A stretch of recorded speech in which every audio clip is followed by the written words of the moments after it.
സ്നേഹമുള്ളവരെ, സാമ്പാളിന്റെ ഈ മണ്ണിൽ ദിവ്യ തേജസ്സായി തെളിഞ്ഞു നിൽക്കുന്ന വിശുദ്ധ പദവിയിലേക്ക് ഉയർത്തുവാൻ വേണ്ട നടപടികളിലേക്ക് പ്രവേശിച്ചിരിക്കുന്ന റവറൻഡ് ഫാദർ ജോസഫ് കോൺസ്റ്റന്റൈൻ ബസ്കിയെ കുറിച്ച് ഈ അവസരത്തിൽ ഏതാനും ചില കാര്യങ്ങൾ സാക്ഷ്യപ്പെടുത്തുവാൻ ആഗ്രഹിക്കുക. 1680 ഇറ്റലിയിലെ കടലോര നഗരമായ വെനീസിന്റെ അടുത്ത് സ്ഥിതി ചെയ്യുന്ന കസ്തിലിയോണെ ദെല്ലെ സ്തിവിയേരെ എന്ന ഗ്രാമത്തിലാണ് അദ്ദേഹം ഭുജാതനായത്. പ്രഭു കുടുംബത്തിലാണ് അദ്ദേഹം ജനിച്ചതെങ്കിലും അദ്ദേഹം തൻ്റെ 18ാമത്തെ വയസ്സിൽ ഈശോ സഭയിൽ ചേരുകയും ഫ്രാൻസിസിന്റെ പ്രത്യേകമായ ചൈതന്യം സ്വായത്തമാക്കി പാവപ്പെട്ടവരുടെ സമഗ്രമായ പുരോഗതിക്ക് വേണ്ടി അദ്ദേഹം തന്നെ സമർപ്പിക്കുകയായിരുന്നു. അങ്ങനെ അദ്ദേഹം 1710 തന്റെ പ്രേക്ഷിത പ്രവർത്തനമായി ഇന്ത്യയിലേക്ക് യാത്ര തിരിച്ചു. ഗോവയിൽ എത്തിച്ചേരുകയും ഒരു വർഷത്തിന് ശേഷം 1711 സമ്പാളൂർ ഈശോസഭ പ്രവർത്തകരുടെ ആ പ്രവർത്തന മേഖലയിലേക്ക് കടന്നു വരികയും ഇവിടെയുണ്ടായിരുന്ന സെന്റ് പോൾസ് സെമിനാരിയിൽ വൈദിക പരിശീലനം പൂർത്തിയാക്കി അദ്ദേഹം വൈദിക പട്ടം സ്വീകരിച്ചത് സമ്പാളൂർ അമ്പഴക്കാടുള്ള ഈ സെന്റ് പോൾസ് പരിശീലന കേന്ദ്രത്തിലാണ്.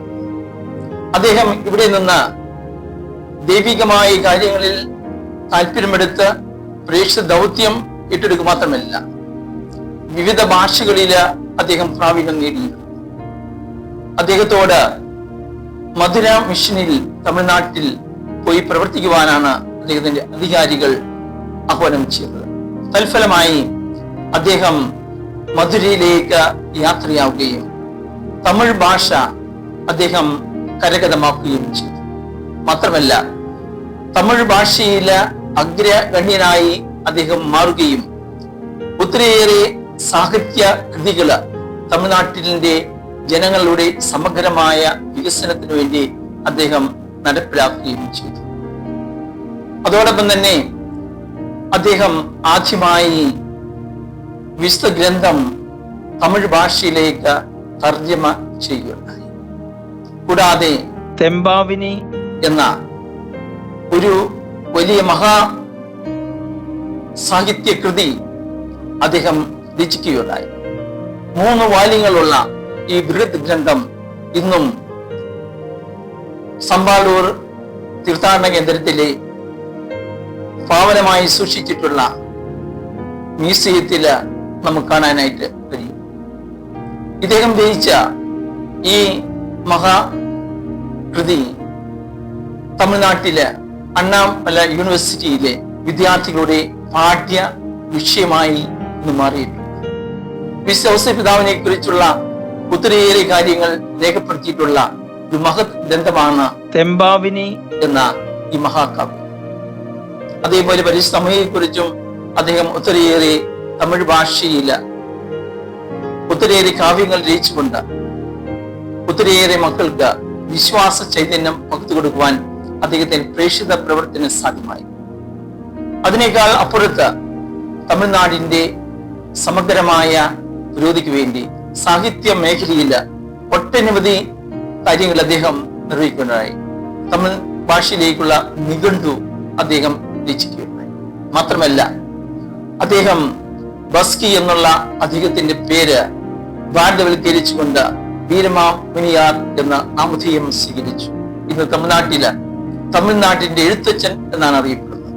അദ്ദേഹത്തിന്റെ പ്രവർത്തന മേഖലയിൽ 35 വർഷത്തോളം അദ്ദേഹം തമിഴ്നാട് മധുര മിഷനില് സേവനം ചെയ്യുകയും 1746 ഈശോസഭ അധികാരികൾ ഫാദർ ജോസഫ് കോൺസ്റ്റന്റൈൻ ബസ്കിയെ സമ്പാളൂരിലുള്ള സെന്റ് പോൾ സെമിനാരിയിലേക്ക് തിരിച്ചു വിളിക്കുകയും ഇവിടുത്തെ വൈദിക വിദ്യാർത്ഥികളെ പഠിപ്പിക്കുന്ന അസോസിയേറ്റ് പ്രൊഫസറായി അദ്ദേഹത്തെ അപ്പോയിന്റ് ചെയ്യുകയും ചെയ്തു. 1 വർഷക്കാലം അദ്ദേഹം സെന്റ് പോൾസ് സെമിനാരിയിൽ പഠിപ്പിക്കുകയും വൈദിക വിദ്യാർത്ഥികൾ പരിശീലിപ്പിക്കുകയും ചെയ്തു. 1747 ഫെബ്രുവരി 4 അദ്ദേഹം ദിവംഗതനായി. അദ്ദേഹത്തിന്റെ ഭൗതിക ശരീരം അന്നത്തെ സമ്പാളൂരിൽ ഉണ്ടായിരുന്ന സെന്റ് പോൾസ് ദേവാലയത്തിലാണ് അടക്കം ചെയ്തിരിക്കുന്നത്. അദ്ദേഹത്തിന്റെ ഭൗതിക ശരീരം അടക്കം ചെയ്ത സ്ഥലത്ത് ഇപ്പോൾ നിർമ്മിച്ചിരിക്കുന്ന ഈ ശവകുടീരത്തിങ്കൽ വന്ന് അപാലപ്പെട്ട ജനങ്ങളും പ്രാർത്ഥനാ നിരതരായി പ്രാർത്ഥിച്ചുകൊണ്ടിരിക്കുകയാണ്.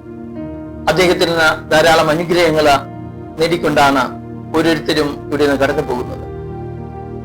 റവറൻഡ് ഫാദർ ജോസഫ് കോൺസ്റ്റന്റൈൻ ബസ്കിയുടെ ഭൗതിക ശരീരം അടക്കം ചെയ്തിരിക്കുന്ന ഈ സമ്പാളൂർ പുണ്യഭൂമിയിലെ കല്ലറയിൽ വന്ന് പ്രാർത്ഥിക്കുവാനും അനുഗ്രഹങ്ങൾ തേടുവാനും നിങ്ങളെ ഏവരെയും സ്നേഹപൂർവ്വം ക്ഷണിക്കുന്നു.